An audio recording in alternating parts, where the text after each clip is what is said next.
ده الجزء التاني من فيديو التنمر اللي انا وعدتكم ان انا هحكي لكم فيه ازاي عديت بالتنمر من غير ما يأثر عليا. كنت الاول بتأثر بالكلام جدا وكنت بتضايق قوي. بعد كده قعدت مع بابايا كلمت معاه، قعد يحكي لي على الانبياء وقد ايه تعرضوا لمواقف كتير قوي، وقال ومش الدنيا كلها تتفق على شكلك او على طبعك او على غيره، وانه لولا اختلاف الاذواق لبارت السلع. يعني فهمت وقدرت وقتها انه مش المفروض اركز قوي كده للدرجه. بعد كده قعدت مع امي وقلت لها، نبهتني لحاجه انا ما كنتش واخده بالي منها. انا كنت دايما بشوف ان امي هي اجمل واحده في بيتنا، بس امي مختلفه جدا عن خالاتي عيون ملونه بقى وشعر ملون وبيض قوي وكده. امي سمراء طويله زياده رفيعه زياده، مش نفس الحاجه اللي عليها خالاتي. قالت لي كنت دايما بتعرض للتنمر بتاع انه انت طويله زياده عن اللزوم فهتلنا مش عارفه ايه كده من فوق. اصلي منى الفرعه بقى، اصلي فلانه دي على ماما، يعني هي ليه بنتك سوده كده والباقي مش عارفه مين، طب اعملي حاجه في وشك. لحد ما بقيت اخلي اللي قدامي اللي هو هيشوفها عيب يركز فيها على انها ميزه. بقيت احب نفسي جدا واقول لنفسي ان انا حلوه، انا طويله زياده عشان انا لطيفه، انا حباني كده، انا الله عليا، انا الله على شكلي، انا مش رفيعه، ده انا جميله، ده الرفع ده رشاقه، ده بصي هم تخاني ازاي. بقيت اركز مع الحاجات دي. لما اجي اقعد مع حد قبل ما ينبهني على ان ده عيب كنت بنبهه على ان ده ميزه، فلاقيه منبهر بجمالي.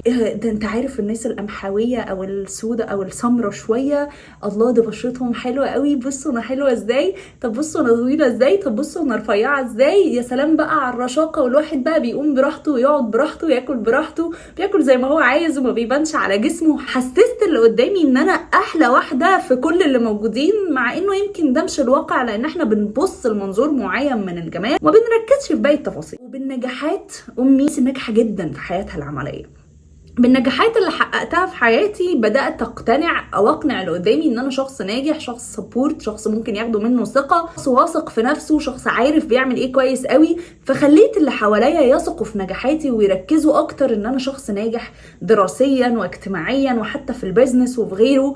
فحولت التركيز على حاجة تانية، فبقيت اعمل زي امي. بقيت دايما اقول الله ده بصوا ده انا حلوه ازاي، بصوا انا عامله مش عارفه ايه، مع انه ممكن يكون لسه عندي اهتزاز كده في شكلي لسه موجود بعد كل الحاجات اللي انا عديت بيها. بس كنت بعمل كده علشان ما اتاثرش زياده وعشان ما اتوترش زياده وما اكرهش نفسي زياده وما اوصلش للمرحله دي. وفعلا ده نجح بشكل كبير جدا، واكتشفت ان كل اللي حواليا بطل يركز مع مناخيري وبقي ومع مش عارفه ايه، وبقى يركز اكتر ايه ده اسنانك حلوه قوي، ايه ده انت ازاي بتهتمي بجسمك كده، ايه ده لا احنا عايزين نبقى في الرفع ده، ايه ده لا الطول مع الرفع ده، يا سلام شفتوش بنت فلانه عامله ازاي، دي جميله جدا. فبقيت التركيز كله يروح على الجهه دي. وبعد كده بدات مرحله ان انا اكون واثقه في نفسي، واثقه في نفسي بان انا حابه كل حاجه فيا. فبقيت ابص على نفسي في المرايه واركز اكتر مع العيوب اللي موجوده في شكلي واحبها، واشوف ان انا مثلا ده انا لو رفعت مناخيري شويه فبقيت عامله كده، ايه ده شكلها وحش قوي، هي كده معبيه وشي، اصلا انا من غيرها وشي هيبقى عباره عن شويه جلد وهيبقى شكله وحش قوي. هو فعلا هي كده احلى، هي فعلا التركيز في الحاجات دي ما ينفعش اديه اهتمام اكبر من كده. فبدات اركز على الحاجات البسيطه دي واحاول احبني زي ما انا، واكتشف حاجات تحبني زي ما انا، واركز مع الحاجات اللي فيها مميزات وابطل افكر في الحاجات اللي فيها عيب. وحتى كمان بالنسبه لايدي بدات احس ان انا مختلفه. بقيت اشوف الناس اللي بتعمل تاتوز مثلا او بتعمل حاجات زي كده والحاجات دي محرمه مثلا، واقول ايه ده انا عندي حاجات ربانيه جميله جدا.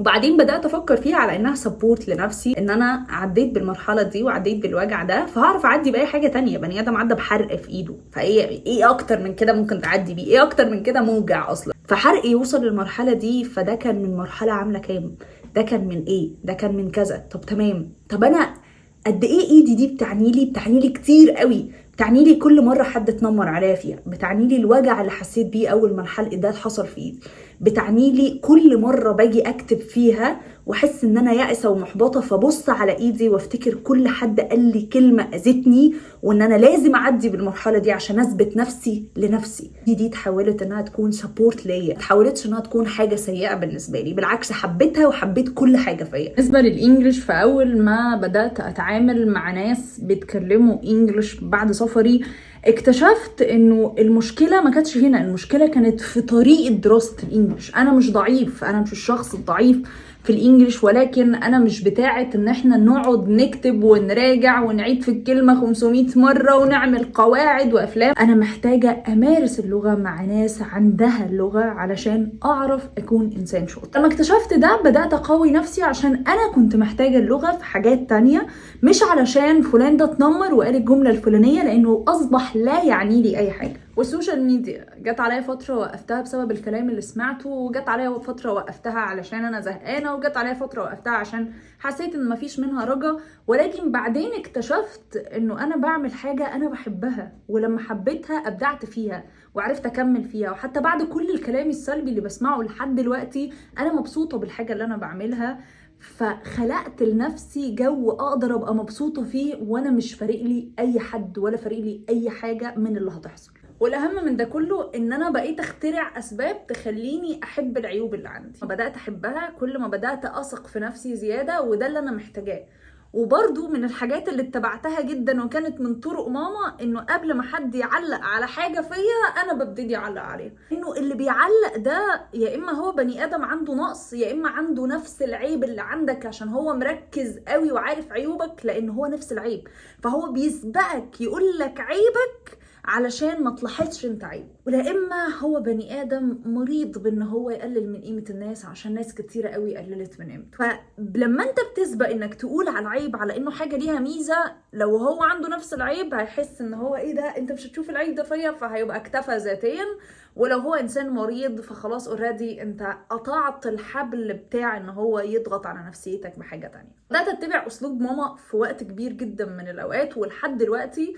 والاهم من ده كله اني اكتشفت حاجه مهمه جدا، طول ما انا بعمل الحاجات اللي انا بحبها واللي انا مرتاحه فيها واللي ما عنديش سبب واضح لتغييرها، مش هغيرها، مش هعمل اي حاجه عشان اغيرها، ومش هحاول اني اغيرها، لان انا حباني كده. وبالنسبه لحركه ايدي والكلام، بقيت بستخدم ده بان انا شخصيه مرحه جدا واجتماعيه جدا، فبقيت استخدم الموضوع في ان انا اعمل كوميديا اجتماعيه، اقعد اجمع الناس حواليا واهزر واضحك واعمل مش عارفه وايه، فما بقاش حد يلاحظ ان انا مثلا صرصاره، او انا بحرك ايدي كتير، او انا انسان مش رزين، او انا البنات مش بيتعاملوا بالطريقه دي. بقوا يركزوا اكتر ان انا الشخص الاجتماعي اللي بكون محور القعده، فبالنسبه لهم ايه ده حلوه قوي قعدة مريم، طب يلا نقعد مع مريم، ايه ده مريم جايه، طب احنا هنتجمع عشان مريم. اختلف 180 درجه. استخدم العيوب اللي الناس شايفاها عيب، اللي هي اصلا مش عيب، حولها مميزات.